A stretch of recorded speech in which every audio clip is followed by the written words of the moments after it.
Hello दोस्तों, कैसे हो आप लोग। मेरा नाम है दीपक और मैं स्वागत करता हूं अपनी YouTube channel civil only prelims में, जिसमें आज हम 16 जुलाई 2023 यानी कि संडे की हिंदू एनालिसिस की बात करेंगे। तो चलिए स्टार्ट करते हैं। आज की जो हिंदू एनालिसिस है उसमें साइंस एंड टेक के भी बहुत सारे जो है इंपॉर्टेंट आपको आर्टिकल जो है आज देखने को मिलेंगे। तो चलिए स्टार्ट करते हैं आज के आर्टिकल। सबसे पहला है जो हमारा मैपिंग का क्वेश्चन है वो लेते हैं, लेकिन मैपिंग से पहले हम लोग क्या करते हैं, इसके कॉन्टेक्स्ट को जो है समझ लेते हैं। ठीक है, मैपिंग में आज जो आपका मैपिंग का क्वेश्चन है वो इसी कैनल प्रोजेक्ट से, यानी कि जो राजस्थान के 13 डिस्ट्रिक्ट के कैनल प्रोजेक्ट चल रहा है उसके ऊपर डिपेंड है, उसके ऊपर जो है बेस है। ठीक है, कैसे बेस है, यहाँ पे हम लोग जो ये कैनल प्रोजेक्ट चल रहा है यहाँ पे एक रिवर की बात की गई है, चंबल रिवर। और तो चंबल रिवर के बारे में आज जो है हम मैपिंग में देखेंगे, यानी कि रिवर के बारे में आज हम लोग चंबल रिवर की जो ट्रिब्यूटरीज वगैरह है उनको आज यहाँ पे फाइंड आउट करेंगे। ठीक है, चलिए देखिए क्या है, कॉन्टेक्स्ट देख लेते हैं।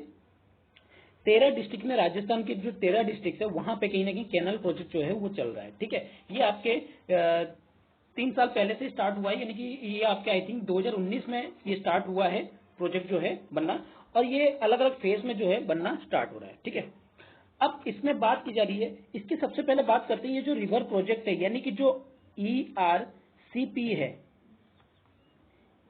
ERCP यानी कि ईस्टर्न राजस्थान कैनाल प्रोजेक्ट। देखिए यहां पे आपका क्या है, यहां पे आपका है,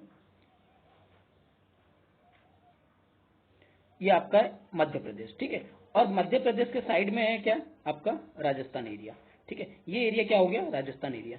तो यहां से जो चंबल रिवर है वो क्या होती है, अलग अलग पार्ट में जुड़ के यहाँ जाके यमुना में आपके ड्रेन हो जाती है। ठीक है, तो ये जो बॉर्डरिंग एरिया है इनकी, जो चंबल रिवर जिस बॉर्डरिंग टच करती है, तो वहां की जो कैचमेंट एरिया मतलब जितने एरिया तक वो वाटर को सप्लाई कर पा रहा है, उस कैचमेंट एरिया में राजस्थान के 13 डिस्ट्रिक्ट आते हैं जहां पे वो वाटर को क्या करेगा, सप्लाई करेगा। लेकिन क्यों इस प्रोजेक्ट को लाया गया, क्योंकि जो राजस्थान आपको पता है डेफिसिट एरिया है जहां पे वाटर जो है बहुत कम मात्रा में मिलता है। तो इसके लिए क्या कहा गया कि जो आपके जो चंबल रिवर है उस चंबल रिवर के वाटर को डाइवर्ट किया जाए। लेकिन यहाँ प्रॉब्लम क्या आ रही थी, यहाँ सबसे पहले प्रॉब्लम आ रही थी कोटा बैरेज की, जहां पे जो है कोटा बैरेज की वजह से यहाँ जो एरिया है वो रिस्ट्रिक्टेड एरिया, यानी कि जो कंजर्वेटिव एरिया बनाया गया था, मतलब एनिमल्स के कंजर्वेशन के लिए उस एरिया को बनाया गया था। ठीक है, कोटा बैरेज की तरफ, तो जिसके वजह से क्या हो रहा था, ये डाइवर्शन जो है नहीं हो पा रहा था। ठीक है, तो इन्होंने क्या किया, 3 रिवर को इंक्लूड किया, जिसमें पार्वती, काली सिंध और चंबल रिवर को क्या किया, इसमें इंटरलिंक करने की बात की गई है। और इंटरलिंक करने से इसके सिग्निफिकेंस क्या करेगी उसकी बात करेंगे हम अब।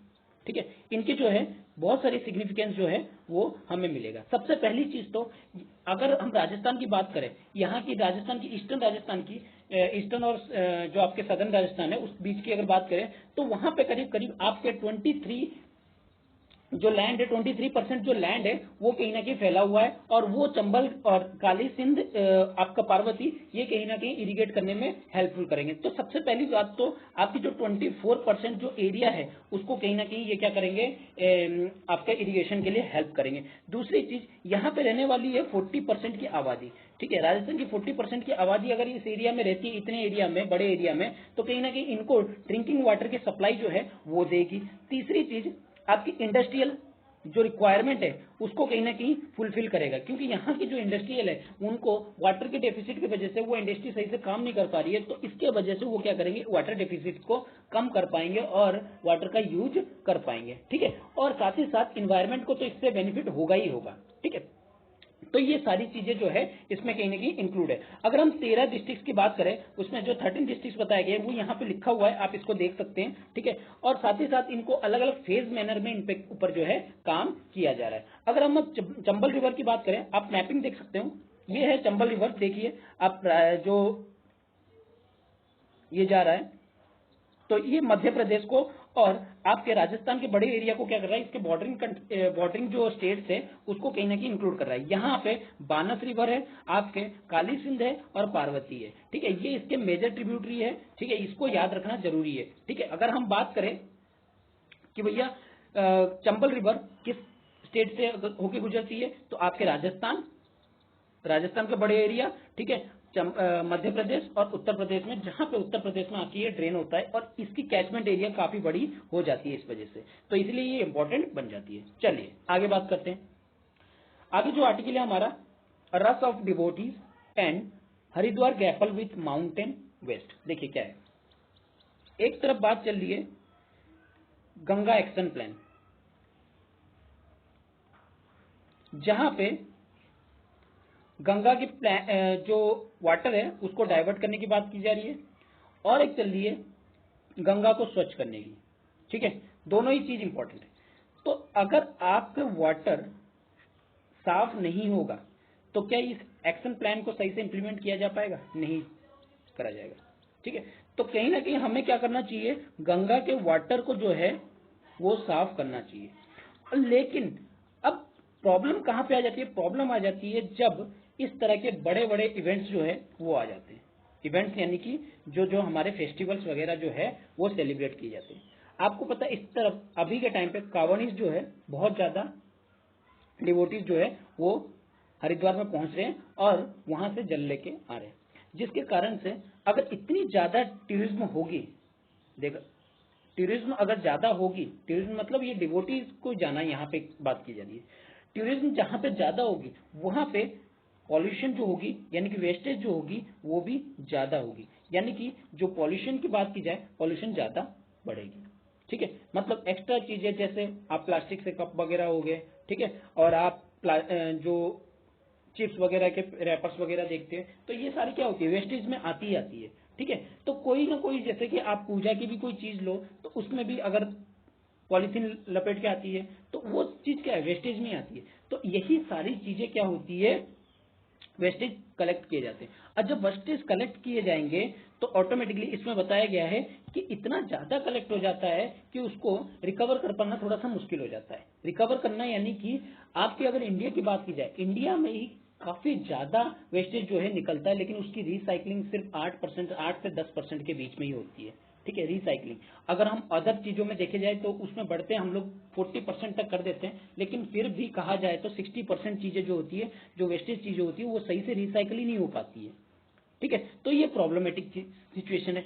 अब यहाँ पे हमें गंगा के वाटर को क्या करना होगा, रेजुविनेशन करना होगा, यानी कि साफ करना पड़ेगा। अगर इसको साफ करना है तो आपको एक पॉलिसीज जो है फॉर्मुलेट करनी पड़ेगी तरीके से, ताकि जो डिवोटीज आए वो इस तरह के जो वेस्टेज है वो कहीं ना कहीं यहाँ पे ना फैले। सिर्फ यहाँ नहीं बल्कि और किसी जगह पे अगर आप देखें तो और भी बहुत सारी जो टूरिज्म एरिया है, हमारी टूरिज्म अगर ज्यादा इफेक्ट होगी तो इन्हीं सब चीजों की वजह से होगी। अगर कोई टूरिज्म हमारे इंडिया में आ रहा है तो सबसे पहले क्या देखेगा, वो इसके साफ सुथरे चीजों को देखेगा, क्लीन इंडिया को देखना चाहेगा। जो हम लोग स्वच्छ भारत अभियान लेके चले हैं उस चीज को कहीं ना कहीं देखना चाहेगा। लेकिन अगर इस तरह की चीजें एक टूरिस्ट के मन में रहेगी तो वो क्या करेगा, वो दूसरों को जाके बताएगा कि भारत बहुत जो है साफ सुथरा देश नहीं है, हमारी जो कंट्री है वो इससे ज्यादा बेटर है। तो ये चीज एक पिक्चर क्या होगी, लोगों के मन में बनेगी, जिससे हमारी टूरिज्म जो होगी कम होगी। तो आपको एक पॉलिसी जो है फॉर्मुलेशन करनी पड़ेगी कि इस टाइम पे किस तरह से आप जो है वेस्टेज को टैकल कर सको। और एक यहाँ पे देखिए इंपॉर्टेंट ये है जो बात की गई है आर्टिफिशियली इंटेलिजेंस की, यानी कि एआई की बात की गई है। एआई के द्वारा यहाँ पे डाटा में बताया गया है कि आपके जो है हरिद्वार में इतने ज्यादा वेस्टेज जो है माउंटेन बना है, यानी कि वेस्टेज जो है वो निकला है। तो ये हम लोग जब मॉडर्न टेक्नोलॉजी का यूज कर रहे हैं तो मॉडर्न टेक्नोलॉजी का यूज करके हम लोग इसको क्लीन कर भी सकते हैं, यानी कि जल्द से जल्द इसका निपटारा भी कर सकते हैं। तो हमें इस तरह से जो है मॉडर्न टेक्नोलॉजी को अपनाना चाहिए। अब देखिए अगर हम बात करें हरिद्वार की, अब यहाँ पे सबसे पहले चीज तो हरिद्वार हमारे लिए इंपॉर्टेंट क्यों हो जाता है, क्योंकि इसके सिग्निफिकेंस अलग अलग है। हरिद्वार जो है उत्तराखंड में, और उत्तराखंड एक टूरिस्ट प्लेस मानी जाती है। ठीक है, जहां पे हम लोग जो है टूरिज्म जो है बहुत ज्यादा अमाउंट में यहाँ पे आते हैं। ठीक है, और जिसके वजह से जो यहाँ के लोकल दुकानें हैं उनको कहीं ना कहीं बेनिफिट मिलता है, उनको कहीं ना कहीं अपने प्रोडक्ट को सेल करने में एक जो वे है वो मिल जाता है। ठीक है, जिससे कि लोगों को एम्प्लॉयमेंट मिलती है। ठीक है, अगर हम बात करें और क्या चीज होती है, यहाँ पे मेडिसिनल प्लांट भी, मेडिसिनल चीजें भी जो है ज्यादातर अमाउंट में मिलते हैं। ठीक है, तो एक ये इंपॉर्टेंट रोल जो है वो हमारे स्टेट जो है इंपॉर्टेंट रोल निभाता है, जिसमें कि यहाँ पे हर्बल चीजें जो है प्रमोट की जाती है। तीसरी चीज अगर बात करें, हम गंगा के वाटर को क्या करना चाहते हैं, डाइवर्ट करने चाहते हैं अलग अलग फील्ड में, जैसे कि आपके इरिगेशन हो गया, आपके ड्रिंकिंग वाटर सप्लाई हो गया। तो ये क्या कर सकता है, एक रोल निभा सकता है। लेकिन अगर ये वाटर साफ ही नहीं होगा तो फिर इसको ड्रिंकिंग की क्या क्या यूज होगा। ठीक है, तो ये सारी चीजें जो है बताई जा रही है। तो हमें इसके लिए आगे क्या करना चाहिए, वे फॉरवर्ड क्या होना चाहिए। सबसे पहले तो है कि हमें पॉलिसीज जो है इस तरह से इंप्लीमेंट करना चाहिए ताकि जो ये वेस्टेज है वो कहीं ना कहीं मिनिमाइज कर सके। ठीक है, और लोगों को क्या करना चाहिए, अवेयरनेस करना चाहिए। गंगा घाट पे जो जाते हैं उनको कहीं ना कहीं अवेयरनेस देना चाहिए कि इस तरह से आप जो है वेस्टेज को ना फैलाओ, और उनको साफ सफाई के लिए क्या करना चाहिए, प्रेरित करना चाहिए। और जो लोकल गवर्नमेंट है, लोकल एरिया के जो लोग हैं, उनको कहीं ना कहीं इस चीज के लिए ज्यादातर अवेयर करना चाहिए ताकि वो जो डिवोटीज आते हैं उनको भी वो क्या कर सके, मोटिवेट कर सके। ठीक है, चलिए आगे बढ़ते हैं अगले आर्टिकल की तरफ। Ayushman Bharat embrace AI to tackle fraud. क्या बताया जा रहा है, अब आयुष्मान भारत ने भी क्या कर लिया है, आर्टिफिशियल इंटेलिजेंस को क्या कर लिया है, अपना लिया है। ठीक है, एम्बेरेस कर लिया है। ठीक है, जिससे कि जो फ्रॉड वगैरह होते थे उनको कहीं ना कहीं टैकल करने के। अब यहाँ फ्रॉड की बात हुई है, तो फ्रॉड क्या है, यहाँ पे फ्रॉड जो है वो किस तरह की फ्रॉड है। देखिए, आप जब एक हॉस्पिटल जाते हो, एक ए हॉस्पिटल जाते हो, ठीक है, तब ए हॉस्पिटल क्या करता है, आपसे डिटेल सारी लेता है, आपके आधार कार्ड की डिटेल जो है वो लेता है, और उस डिटेल को क्या करता है, ठीक है, किसी दूसरे इंश्योरेंस कंपनी को आपके डाटा जो है सेल कर देता है कि आपकी ये बीमारी है, आप इतने एज में बिलोंग करते हो, आपको ये परेशानी है, आप इतने टाइम तक सर्वाइव जो क्या नाम है जूझ रहे हो। तो आपको अगर इंश्योरेंस कंपनी क्या करता है, आपके पास फिर कॉल करता है कि आप हमारी ये इंश्योरेंस ले लो, लाइफ का कुछ पता नहीं है, कुछ आगे क्या होगा क्या नहीं होगा। तो ये सारी चीजें जो है इंश्योरेंस कंपनी अपने हिसाब से बता के उनसे क्या करती है, इंश्योरेंस साइन करवा। तो ये क्या हो रहा है, ये एक फ्रॉड का काम हो रहा है, क्योंकि जो आयुष्मान भारत का एम है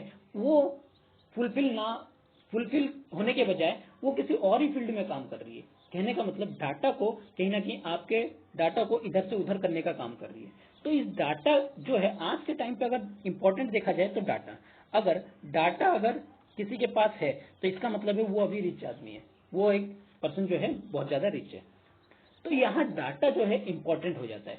किसी के पास अगर अच्छी क्वालिटी की डाटा मिलेगी, यानी कि ठीक ठाक डाटा है उसके पास, तो इसका समझ लो कि उसकी जो बिजनेस है वो ग्रोथ और ज्यादा करेगी। आप देखते हो बहुत सारी, जब आप कोई भी चीज इंटरनेट पे सर्च करते हो तो वो सर्चिंग क्या हो जाती है, 2-4 दिन बाद क्या करती है, वो आपके जो भी अलग अलग पेजेस देखते हो तो वहां पे क्या करती है, सर्च कर लेती है। कैसे, क्योंकि गूगल के पास आपके डाटा पहुंच जाते हैं कि ये बंदे को इस प्रोडक्ट की जरूरत है, जिसके कारण से वो आपको बार बार उस प्रोडक्ट को दिखाता है और आप उस साइट्स में जाते हो और वहां से परचेज करते हो। ठीक है, तो ये सारी चीजें जो है कहीं ना कहीं हमारे इंटरनेट में अभी भी हो रहा है।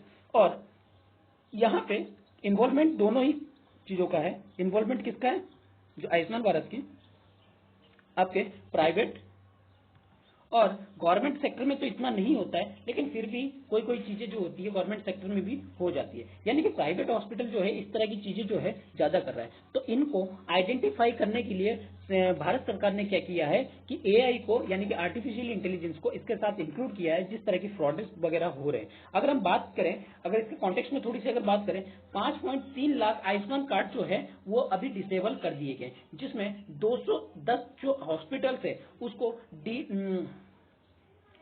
डी पैनल जो है वो कर दिया गया, और 188 हॉस्पिटल को अभी सस्पेंड करने की बात की गई है। उनको वार्निंग दिया है कि आप अगर इस तरह की हरकतें करोगे तो हम कहीं ना कहीं क्या करेंगे, आपकी हॉस्पिटल को बंद कर देंगे। ठीक है, अब यहाँ पे बात की जा रही है कि मशीन लर्निंग से क्या होगा, फायदा क्या होगा। अब हमारे पास एआई आया है तो इसकी सिग्निफिकेंस हमारी बहुत ज्यादा बढ़ जाती है। तो आज के टाइम पे अगर क्वेश्चन जो बन सकता है वो एआई पे रिलेटेड ज्यादा क्वेश्चन बनने की चांसेस है। एआई क्या है, आर्टिफिशियल इंटेलिजेंस क्या है। आर्टिफिशियल इंटेलिजेंस वो चीज है जिससे कि हम लोग इंटरनेट से क्या होते हैं, कनेक्ट होते हैं, और हमारी मौजूद हो या ना हो वो क्या करता है, अपना काम करता रहता है। जैसे एग्जाम्पल के लिए, आप अगर घर से बाहर निकलते हो तो आप आर्टिफिशियल इंटेलिजेंस का अगर यूज कर रहे हो, जैसे एक छोटा सा एग्जांपल लेता हूं, आप घर में मान लो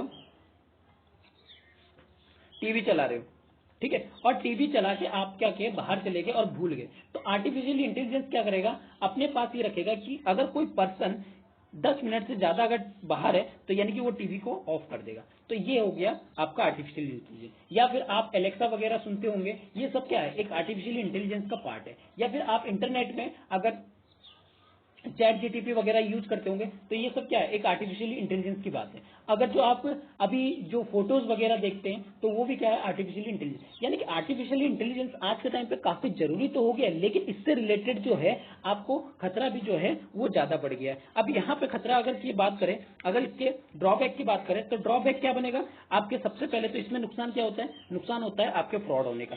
फ्रॉड, फ्रॉड किस चीज का, डाटा लीक। ठीक है, यहां पे जो गर्ल्स है उनको ज्यादा प्रॉब्लम जो है फेस करने को मिलेगी। क्यों, क्योंकि जो पोर्नोग्राफी वीडियोस है या मेल है या फीमेल है उनको ज्यादा यहाँ फेस करने को मिलेगा। ठीक है, और यहाँ जो है और क्या चीज लाया जाएगा, जो हैकिंग है वो कहीं ना कहीं और ज्यादा बढ़ेगी। जो जिस तरह की जो ट्रैफिकिंग है वो भी कहीं ना कहीं इंटरनेट की दुनिया में और ज्यादा इंक्रीज होगी। तो उसके लिए एक साइबर सिक्योरिटी जो है आपको हेल्प करनी होगी, यानी कि साइबर सिक्योरिटी और ज्यादा हेल्प करेगी इस चीज के लिए।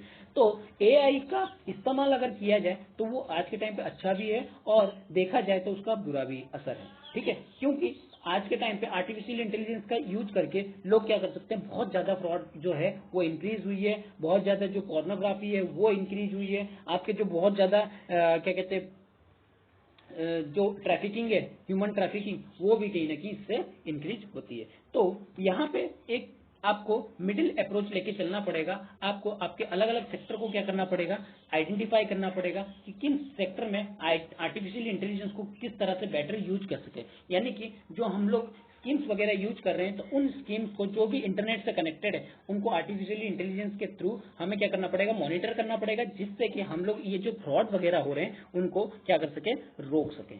ठीक है, चलिए आगे बढ़ते हैं।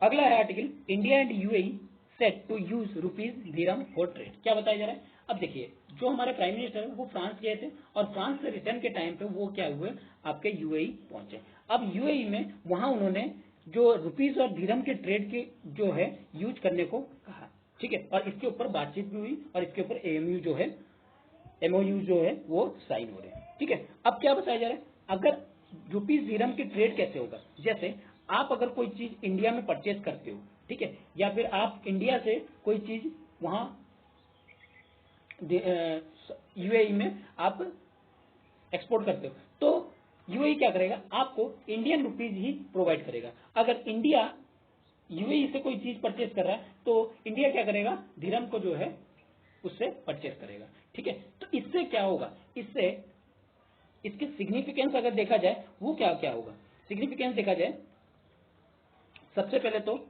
इंटरनेशनली रिकॉग्नाइज मिलेगा। जो हम बात करें इंटरनेशनलाइजेशन की रुपीज को, तो कहीं ना कहीं इंटरनेशनली लाइज होगा रुपीज का। ठीक है, इससे ट्रस्ट डेवलपमेंट होगा, ट्रस्ट डेवलप होगा। और क्या होगा, जो पेंडेमिक टाइम है, जैसे कि आपके पेंडेमिक टाइम हो गया या फिर वॉर के टाइम है, पेंडेमिक या वॉर टाइम पे वहां पे ये हेल्पफुल होगा, काफी ज्यादा हेल्पफुल जो है इस टाइम पे होगा। और क्या चीज प्रॉब्लम जो फेस करने को मिलती है, और अगर इसकी सिग्निफिकेंस देखा जाए तो ये कहीं ना कहीं हमारे ट्रेड यानी कि इंपोर्ट और एक्सपोर्ट को और ज्यादा बढ़ाएगा, यानी कि इंक्रीज करेगा ट्रेड को, और इससे बायलेटरल रिलेशन जो है और स्ट्रॉन्ग होंगे। ठीक है, बायलेटरल रिलेशन जो होंगे वो स्ट्रॉन्ग होंगे। और साथ ही साथ इंडिया जो एक विश्व गुरु की तरफ बढ़ना चाह रहा है तो कहीं ना कहीं उसको फुलफिल होते हुए नजर भी आता हुआ दिख रहा है। तो यहाँ पे एक करेंसी जो है एक इंडिया को एक बहुत ही बेनिफिट जो पोजीशन है वो देने की बात कर रहे हैं। इंडिया यहाँ पे अगर इससे ट्रेड करता है तो यहाँ पे म्यूचुअली बेनिफिट दोनों ही देश को होगा। क्यों, क्योंकि अगर जैसे सपोज कीजिए यूएस कि जो आज के टाइम पे डॉलर जो है ज्यादा ही चल रही है, ठीक है, लेकिन उसके साथ साथ कहीं पे भी इंडिया की अगर मान लीजिए फॉरेन डायरेक्ट इन्वेस्टमेंट कम हो जाती है, एफडीआई में कमी आती है, तो जो डेफिसिट हो जाती है उसको फुलफिल कौन कर सकता है, आपके जो इंडिया और यूएई की जो रुपीज और दिरहम यूज है उसको कहीं ना कहीं यहाँ पे इफेक्टिव इस्तेमाल करा सकता है। दूसरा ये MOU इन्होंने साइन किया है, किसके वजह से, क्या चीज है, और ये MOU किसके कौन कौन साइन किया है, RBI और UAE के सेंट्रल बैंक ऑफ स्टेब्लिश किए हैं इन्होंने, और प्रमोट करने के लिए कि लोकल करेंसी यानी कि रुपीज और दिरहम का हम लोग क्रॉस बॉर्डर जो है ट्रांजैक्शन जो है वो करेंगे। ठीक है। दूसरा जो MOU साइन हुआ है वो क्या हुआ है, इनका दोनों सेंट्रल बैंक के बीच में हुआ है, और इनका एम है कि आपके पेमेंट और मैसेजिंग सिस्टम को भी कहीं ना कहीं इसमें जोड़ना, यानी कि पेमेंट और मैसेजिंग सिस्टम को अगर आप कनेक्ट करोगे तो आपको रियल टाइम मैसेजिंग और आपको जो पेमेंट है वो इंस्टेंटली होता हुआ नजर भी आएगा, और इससे लोगों जो इनकी स्ट्रेंथ है, इंटरेस्ट है, वो कहीं ना कहीं और ज्यादा बढ़ेगी, इनकी कॉपरेशन जो है और ज्यादा इंक्रीज होगी। ठीक है। और यहाँ पे जो इश्यूज वगैरह जो आ रहे हैं, जैसे कि एनर्जी की इश्यूज हो गए या फिर आपके इंपोर्ट एक्सपोर्ट की इश्यूज हो गए, तो उसको कहीं ना कहीं यहाँ पे कम करने की बात की जा रही है। ठीक है। चलिए आगे बात करते हैं। लेकिन यहाँ पे एक और चीज बता दूं, जो ये हमारे PM जो गए हैं यहाँ पे, तो ये 5th राउंड है इनकी, ये बता दूं 5th राउंड जो है उन्होंने UAE में दोबारा से गए। ठीक है। चलिए आगे बढ़ते हैं। देखिए यहाँ पे क्या बताया जा रहा है, जो इंडिया के प्राइम मिनिस्टर कहाँ गए थे, आपके फ्रांस गए थे। फ्रांस जाने के बाद उन्होंने क्या किए थे, बहुत सारी MOUs को साइन किए थे और बहुत सारी टाइप्स की डील्स की बात किए था, जो कि ज्यादातर डिफेंस डील्स पे था। और उन्होंने सैंडलवुड जो है, सितार जो है, मॉडल जो है, फ्रेंच के प्रेसिडेंट को इमैनुअल मैक्रोन को जो है गिफ्ट किया है। ठीक है। अब यहाँ पे PM का फ्रांस जाने का क्या मतलब था, सबसे पहली चीज तो हमने राफाल पहले खरीदे थे, और यहाँ पे और बात की जा रही है कि हम अपने डिफेंस डील को और ज्यादा इंक्रीज करें और ज्यादा बढ़ाएं फ्रांस के साथ, जिससे कि हम एक ज्वाइंट डेवलपमेंट जो है वो कर सके, किसका, इंजन का। जैसे कि मैंने कल के न्यूज में भी बताया था, इंजन जो है हमारे लिए आज के टाइम पे इंपॉर्टेंट बन जाते हैं, क्योंकि जितनी फास्ट इंजन आपके पास रहेगी उतनी आप क्या कर सकते हो, दुश्मन के ऊपर एक डिफरेंस जो है वो स्टैब्लिश कर सकते हो। अगर हम बात करें किस तरह की इंजन, कॉम्बैट एयरक्राफ्ट की इंजन की बात की जा रही है, और 3 एडिशनल सबमरीन स्कॉर्पियन जो कि P-75 प्रोग्राम के अंडर में आते हैं, उनको डेवलप करने की बात की जा रही है। ठीक है। और यहाँ पे बताया गया है साथ में कि जो इनके जो ज्वाइंट एक्शन रहेंगे वो इंडो पैसिफिक रीजन पे रहेंगे, क्योंकि यहाँ पे आपका पता है कि चाइना की इन्फ्लुएंस जो है वो ज्यादा है, तो इनको रोकने के लिए क्या होगा, यहाँ पे फ्रांस और इंडिया को कहीं ना कहीं एक मजबूत जो है टाइज जो है वो करना पड़ेगा। अगर P-75 की बात करें, यहाँ पे कैलवरी जो मॉडल है मेक इन इंडिया के तहत बनाया गया था, जो नेवल एक्सपर्ट द्वारा जो इनकी कंपनियां हैं उन्होंने क्या किया था, इसको सेव किया था। अब बात की जाए, इन्होंने बहुत सारी ऐसी रिलेशनशिप को जो है स्टेब्लिश करने की बात की गई है, जैसे इंडो पैसिफिक की जो इनकी बॉर्डरिंग कंट्रीज बॉर्डर्स वगैरह है उनको कहीं ना कहीं सेव करने की बात की गई है। ठीक है। और इनका मेन मुद्दा यही रहेगा कि इंडो पैसिफिक रीजन में जो ट्रेड है, जिस तरह से वेसल्स वगैरह जाते हैं, तो उनको कहीं ना कहीं सेफली और सिक्योरिटी के तौर पर इनको क्या किया जाए, स्टेब्लिश किया जाए, ताकि दोनों ही देश को इसमें म्यूचुअली बेनिफिट जो है वो बढ़े। ठीक है। चलिए आगे बढ़ते हैं। यहां पे आ जाते हैं हम लोग साइंस एंड टेक से। क्या बताया जा रहा है, जैसे जैसे ग्लोबल टेम्परेचर बढ़ेगा वैसे वैसे कूलिंग की भी जरूरत बढ़ेगी। ठीक है। तो यहाँ पे एक रिपोर्ट में बताया गया है कि जो अफ्रीकन रीजन है यानी कि सदर्न रीजन है वो ज्यादातर इफेक्टिव है। क्यों? क्योंकि यहाँ पे आपको पता है, ये अगर अर्थ है,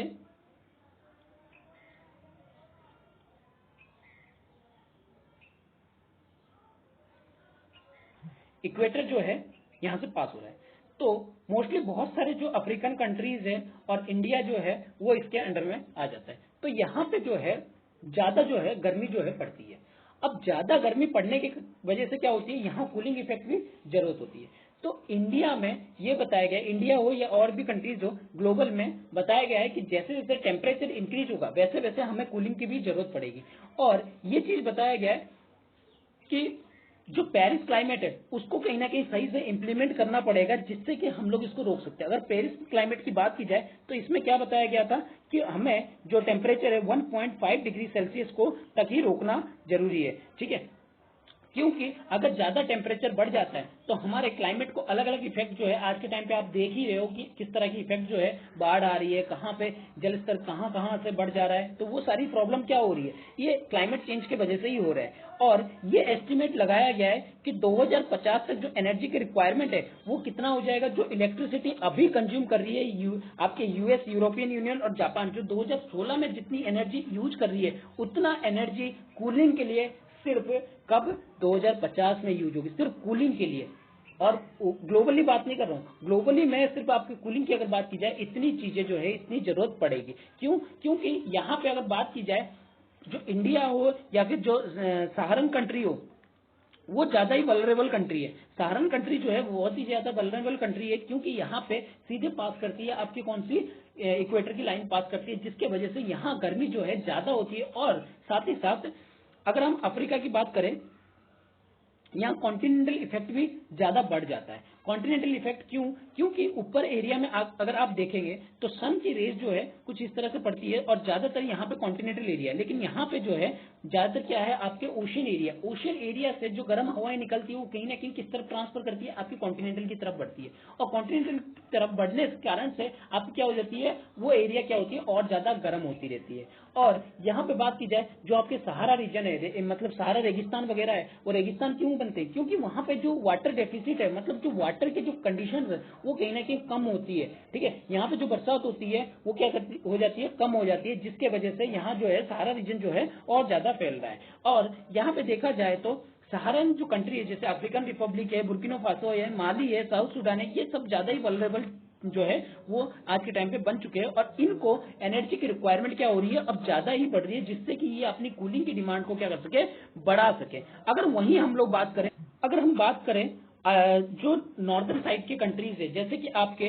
स्विट्जरलैंड हो गए, यूके हो गए, स्कैंडिनेवियन कंट्री हो गए, ऑस्ट्रेलिया, कनाडा, आपका डेनमार्क हो गए, यहाँ पे भी क्या देखा जा रहा है कि यहाँ पे भी टेम्परेचर कहीं ना कहीं थोड़ी सी राइज होते हुए दिख रहा है।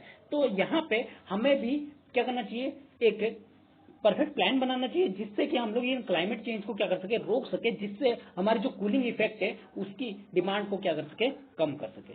ठीक है, चलिए आगे बढ़ते हैं।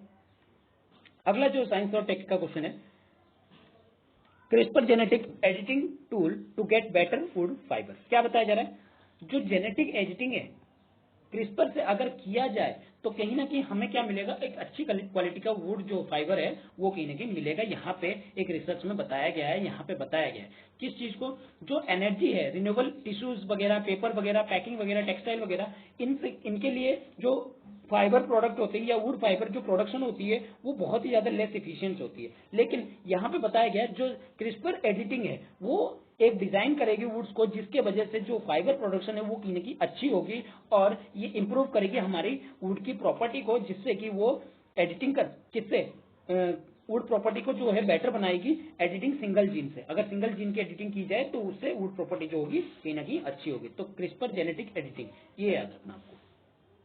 चलिए आगे बात करते हैं। Study reveal that using chat GTP boost productivity. ठीक है, चैट जीटीपी का आज के टाइम पे क्या इंपॉर्टेंस है, चैट जीटीपी। देखिए, अगर आपको एक एसेज वगैरह एसेज लिखना है, ठीक है, तो यहाँ पे क्या करना पड़ेगा, आपको एक स्क्रिप्ट, अच्छी सी स्क्रिप्ट चाहिए, और उस स्क्रिप्ट में अगर आपको कुछ नहीं आता है, आपकी स्किल जो है, मान लीजिए स्किल इतनी नहीं है कि आप एक बेटर, या फिर एक आपने ऐसे लिखे लेकिन वो आपको थोड़ा सा ठीक नहीं लग रहा है, तो आप क्या कर सकते हो, चैट जीटीपी पे सर्च कर सकते हो कि मुझे इस टॉपिक पे ऐसे लिखना है, तो वो आपको पूरा इंफॉर्मेशन जो है निकाल के दे देगा कि किस तरह से ऐसे की फॉर्मेट है और क्या क्या इसमें इंक्लूड करना चाहिए, किस तरह से इसे लिखना चाहिए, और पूरी डिटेल, यानी कि एक ऐसे आपको एक प्रॉपर ऐसे जो है वो बना के दे देगा।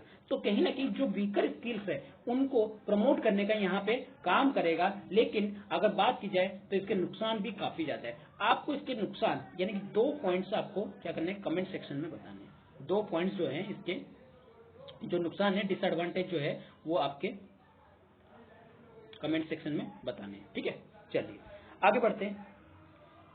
लास्ट आर्टिकल ये हमारा, a new diarrhoea causing parasitic found. क्या बताया जा रहा है, एक रिसर्च हुआ है 2017 से लेके मार्च 2017 से लेके फरवरी 2020 तक कोलकाता में। तो यहाँ पे बताया गया है कि जो डायरिया है वो कहीं ना कहीं अब पैरासिटिक में पाए जा रहे हैं। ठीक है, कॉजिंग पैरासिटिक फाउंड, क्या बताया जा रहा है, जो पहले जो होते थे अमेवा वगैरह होते थे, जो पैथोजन होते थे, वो कहीं ना कहीं अब जो हो गए, जो कोलेरा वगैरह हो गए, एंट्रिक जो डिजीज वगैरह हो गए, वो क्या हो गए, अब जो है ज्यादा बढ़ते हुए दिख रहे हैं। वो किस वजह से हो रहे हैं, और जो अमीबा के इन्फेक्शन है वो कहीं ना कहीं यहाँ पे ज्यादा बढ़ते हुए नजर आ रहा है। लगभग लगभग हाफ अमीबा इन्फेक्शन जो है इस वजह से हो रहा है। अभी जो रिसेंट स्टडी किया गया है किसके द्वारा, NICED के द्वारा, यानी कि National Institute of Cholera Enteric Diseases, उन्होंने क्या पाया, जो उन्होंने पाया not only had the amoeba pathogen, जो एंटा अमेबा है मॉस्कोवी, वो कहीं ना कहीं पैथोजन में अब जो है बदल रहे हैं, और जिसके वजह से हमें अमेबा से इन्फेक्शन जो है वो ज्यादातर ह्यूमंस में देखने को मिल रहा है। अगर हम बात करें,